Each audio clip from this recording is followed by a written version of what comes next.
on Friday. The children, the three of us, went to the synagogue with my father. Then we came home to a wonderful home-cooked meal, which was delicious. I always talked about all the wonderful things my mother made, because I tried to do the same. I learned, in fact, from memory to do almost all the things that my mother made. I wanted to be very much like everybody else. And since there were so few Jewish children, I felt that I was different from everybody else. Everybody was very patriotic, having a Czech flag in their lapel. And my best friend, Maria Barutova, who was the daughter of this mayor, took this flag away from me and said, "You are not entitled to wear it. You are a Jew." When Czechoslovakia fell, that's when we immediately knew that this was a disaster of the greatest order. That morning, I used to have to get up at 6 o'clock in the morning to get a train. That morning, I woke up and it was daylight, and I was very upset. And I said, "How come I'm not up to take the train to the school?" And I heard the radio and the shrieking of Hitler. And my mother and father stood by the radio, and they said, "You're not going to school anymore," because they were too afraid to send me by train to Dolny Kubin. And so they said, "That's the end of that." I looked out of the window and I saw a couple of buses in the square, and I looked and watched what was going on, and I saw some Jewish families being put on those buses that were not my family. I was shocked, of course, and I didn't know what was happening.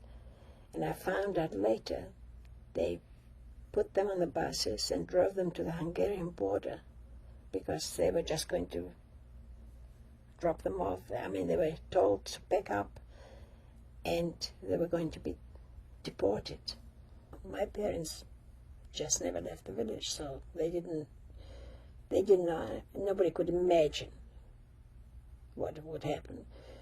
But my uncle lived in Berlin. He married a woman from Berlin, and then he was transferred to London. He's the one who wrote to my parents that it would be wise to send us away.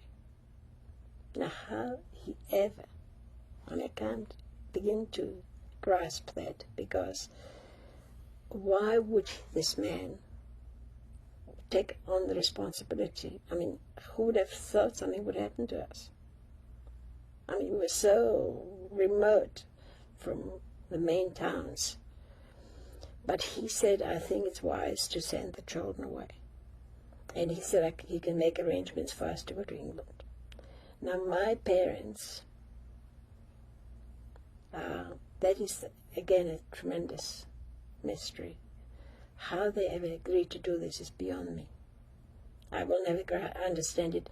And I think it's amazing if you were to know the kind of life we had and how we lived, that my parents agreed to put the three of us away. I mean, to put us on the train. That meant that my father had to spend an awful lot of money to get us passports.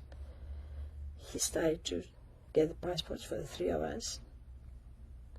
Then my mother started to sew and to accumulate clothes for 3 years ahead, all sizes, up to the ages of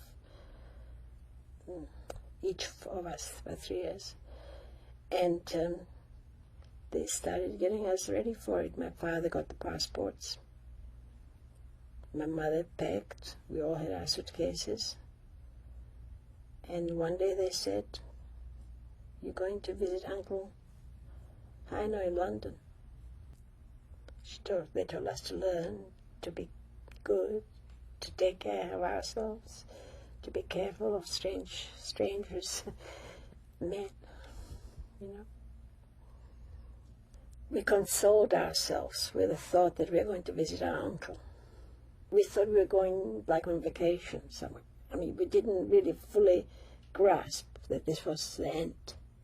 We got to the station, There were hundreds of people, parents and children, little babies.